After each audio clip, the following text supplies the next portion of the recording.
Halo sahabatku, sahabat Paham yang luar biasa. Senang bertemu dengan kalian semuanya. Pada sesi ini kita akan belajar tentang vektor di R3 atau di ruang. Sebelumnya kita telah menyelesaikan vektor-vektor di R2. Bagian pertama akan kita pelajari di vektor di R3 adalah menentukan tata cara meletakkan sistem koordinat pada ruang atau dimensi 3. Kemudian kita lanjutkan nanti menentukan komponen vektor di R3. Selanjutnya kita akan menentukan vektor posisi dan non-posisi di R3, baru kita akan lanjutkan tentang panjang vektor dan vektor satuan. Bagi sahabat Paham yang baru bergabung, jangan lupa subscribe dan nyalakan tombol notifikasinya. Kita lanjutkan dengan sistem koordinat ruang pada R3. Sebelumnya kita telah belajar tentang sistem koordinat Cartesius, di mana kita ingat sistem koordinat Cartesius menggunakan dua sumbu, yaitu sumbu X dan sumbu Y, biasanya digunakan pada bidang datar, di mana sumbu X diletakkan dalam posisi mendatar, dan sumbu Y diletakkan posisi vertikal memotong sumbu X. Pada sistem koordinat ruang, kita tambahkan satu sumbu Z, di mana sumbu Z memotong tegak lurus sumbu X dan sumbu Y di satu titik tertentu yang kita sebut dengan pusat koordinat. Sahabat paham, supaya lebih mudah kita memahami tentang koordinat ruang atau sistem koordinat ruang, kita letakkan sumbu X dan sumbu Y di lantai. Kemudian sumbu Z kita letakkan vertikal ke lantai, memotong sumbu X dan sumbu Y di titik pusat koordinat dengan posisi ketiga-tiganya saling tegak lurus. Sehingga nanti pada sistem koordinat ruang di R3, maka sistem koordinat ruang tersebut akan terdapat tiga posisi titik, yaitu posisi pada X, posisi pada Y, dan posisi pada Z, yang kita singkat dengan posisi titik pada sistem ruang adalah X, Y, Z. Sekarang kita lihat bagaimana meletakkan titik pada sistem koordinat Cartesius. Misalnya kita ambil X-nya 5, kemudian Y-nya 4, maka sekarang kalau kita ambil posisi koordinat di titik ini adalah 5,4,0, artinya Z-nya di sini posisinya 0, berarti masih berada di lantai. Kemudian sekarang kita lihat Z-nya 1, 2, 3, 4. Z-nya naik 4, maka kalau kita misalkan ini titik A, sehingga koordinat titik A sekarang adalah menjadi 5,4,4. Selanjutnya, misalnya kita ambil posisi titik satu lagi. Kita ambil X-nya min 3, Y-nya 7, maka pada titik ini posisinya adalah min 3,7,0. Artinya Z-nya masih 0. Selanjutnya, kita lihat 1, 2, 3. Z-nya naik 3. Maka, kalau kita sebut ini namanya titik B, maka koordinat titik B sekarang menjadi min 3, 7, 3.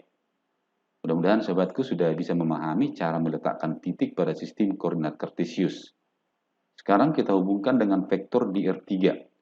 Titik A mempunyai vektor posisi kalau kita lihat dari O, yaitu vektor OA. Vektor OA sebagai vektor posisi dari A, kita tulis vektor A. Dengan cara yang sama, vektor posisi dari B kita lihat dari titik O, maka kita buat vektor OB. Vektor OB dapat kita tulis dengan vektor B. Selanjutnya, vektor AB adalah vektor non-posisi karena pangkalnya tidak di O. Atau vektor BA adalah vektor non-posisi karena pangkalnya bukan di titik pangkal O. Sama seperti di R2, masing-masing sumbu mempunyai vektor satuan, maka vektor satuan untuk sumbu X adalah vektor I, vektor satuan untuk sumbu Y adalah vektor J, vektor satuan untuk sumbu Z adalah vektor K. Inilah sekarang vektor satuan yang baru setelah kita memasuki ruang 3 dimensi atau R3. Selanjutnya kita akan menentukan komponen vektor di R3, panjang vektor di R3, vektor satuan di R3, baik komponen vektor posisi maupun non-posisi. Yang pertama kita akan lihat komponen vektor posisi atau vektor basis di R3. Mari kita lihat. Vektor OA, maka vektor posisinya adalah vektor A. Komponen vektor A dapat kita tulis 5, 4, 4 dalam bentuk vektor kolom.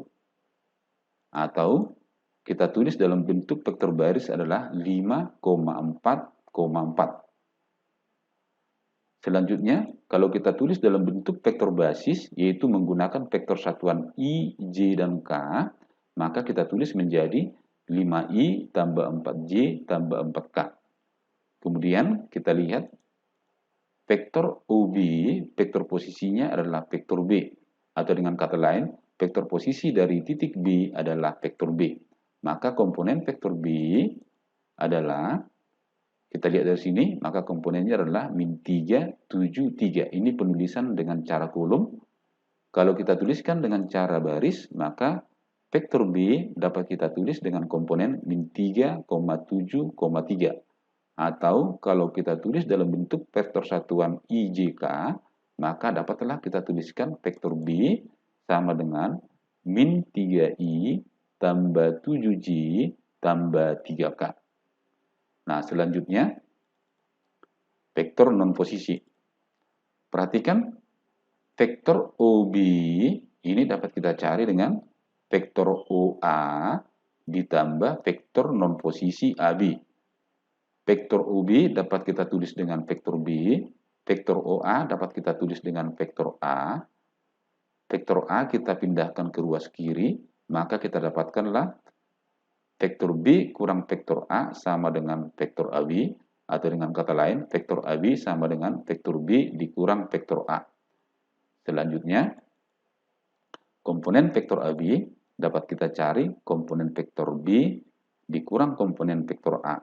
Tadi kita sudah dapatkan komponen vektor B min 3, 7, 3, komponen vektor A 5, 4, 4. Sekarang kita kurangkan. Cara mengurangkannya yaitu komponen yang seletak. Berarti min 3, min 5, min 8, 7 kurang 4, 3. Kalau ini kita tulis dalam bentuk vektor baris, maka kita dapatkanlah min 8, 3, min 1. Atau jika vektor non-posisi ini kita tulis dalam bentuk vektor basis, maka kita dapatkanlah bentuknya min 8I tambah 3J kurang K. Mudah-mudahan sahabatku, sahabat paham sudah mengerti cara menuliskan komponen vektor posisi, komponen vektor baris, maupun komponen vektor non-posisi. Sahabatku, kita lanjutkan dengan mencari panjang vektor dan vektor satuan. Panjang vektor dan vektor satuan. Jika komponen vektor A adalah X1, Y1, dan Z1. Ingat waktu di R2, X1 dan Y1.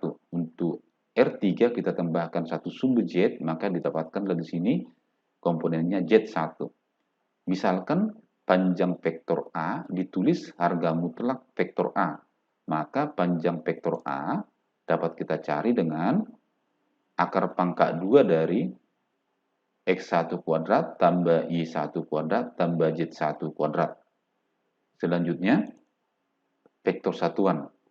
Jika vektor satuan dari A kita tulis A atau P, maka definisi vektor satuan dari A adalah vektor A dibagi panjang vektor A. Sehingga vektor satuan dari A atau A atau P dapat kita cari dengan 1 per panjang vektor A dikali vektor A. Sahabatku, biar lebih mudah dipahami, kita lihat contoh. Tentukanlah panjang vektor dan vektor satuan dari vektor A jika komponen vektor A adalah 5, 2 akar 2, 4. Ini ditulis dalam bentuk vektor kolom. Kita jawab. Panjang vektor A kita cari dengan rumus panjang vektor yang ini, yaitu akar pangkat 2 dari X1 kuadrat tambah Y1 kuadrat tambah Z1 kuadrat. Selanjutnya kita ganti X1, Y1, dan Z1 dari nilai komponen vektor A. Sehingga kita dapatkan X1 kuadrat berarti 5 kuadrat, Y1 kuadrat berarti 2 akar 2 kuadrat, Z1 kuadrat berarti sama dengan 4 kuadrat. Kita hitung. 5 kuadrat 25, 2 akar 2 kuadrat berarti 4 kali 2 sama dengan 8, 4 kuadrat sama dengan 16. 25 tambah 8 adalah 33, tambah 16 adalah 49. Akar 49 adalah 7. Sehingga panjang vektor A adalah 7 satuan. Selanjutnya, vektor satuan dari A atau A topi didefinisikan sebagai vektor A dibagi panjang vektor A atau 1 dibagi panjang vektor A dikali vektor A. Selanjutnya, panjang vektor A tadi adalah 7, maka ini menjadi 1/7 dikali vektor A. Vektor A adalah 5, 2 akar 2, 4. Selanjutnya kita kali 1/7 ke setiap komponennya. Maka kita dapatkan 5/7, 2 akar 2/7, 4/7. Ini kita tulis dalam bentuk vektor baris.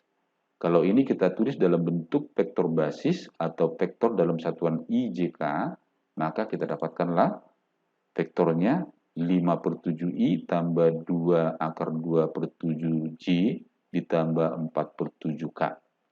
Demikianlah sahabatku penjelasan saya tentang sistem koordinat ruang di R3, komponen vektor di R3, sistem vektor posisi dan non-posisi di R3, kemudian panjang vektor, serta vektor satuan di R3.